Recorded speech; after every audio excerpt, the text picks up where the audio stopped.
The OCEDC has hired the North Central Wisconsin Regional Planning Commission to conduct a housing study to identify specific needs within the county. But a large component in conducting the most accurate study will be hearing from the people who are most affected by it.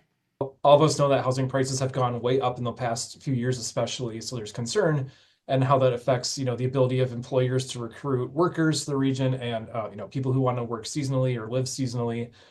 There's a lot of challenges going on. Sam Wessel, senior planner with the NCWRPC, said by completing a housing study, they look at both income and housing prices and line them up together to find out where the gaps are. This shows developers what the biggest needs are. So we have data from the US Census that tends to be a couple years behind reality because it takes time for them to collect it and process and release it.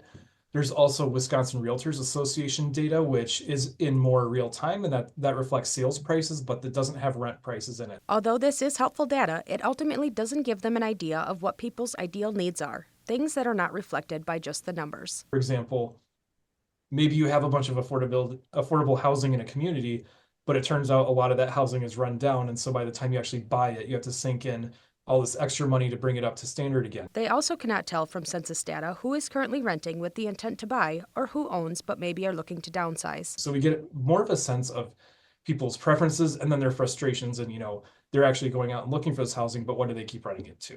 And that's where you come in. There's a 17-question survey available on the North Central Wisconsin Regional Planning Commission website that will take you less than 5 minutes to complete. The survey is now open through April 11th. The county is hoping to have the study completed by June or July. Reporting from Rylander, Shauna Johnson, Newswatch 12.